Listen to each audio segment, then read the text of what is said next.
Okay.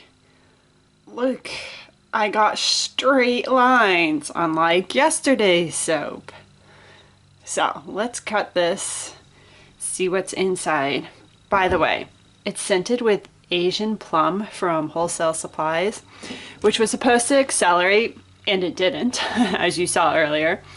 But man, this smells so good. I really, really like this scent. Super appealing to me. It's just sharp and fruity and has a little bit of a tartness to it, but it's still sweet. Okay. So, let's see what we have.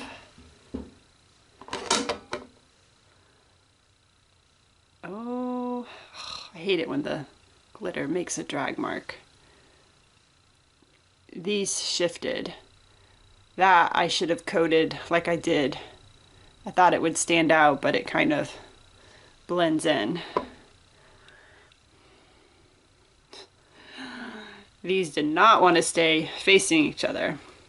So I coated that in mica at the last minute, and I really should have done the same with that one.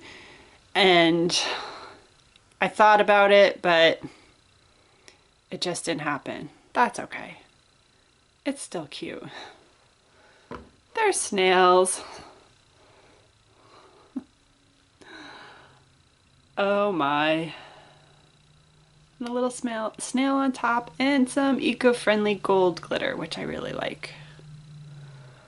I like the color theme too. Like, basically I was going for that gold tan family since the snails were that color.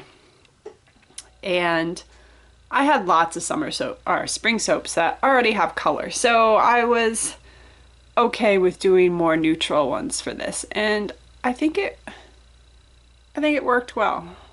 I like them. So there you have it. I love the gel, how it gave that like halo around the soap. Even that one stands out a little bit more because it got that halo. There you have it. I think they turned out cute.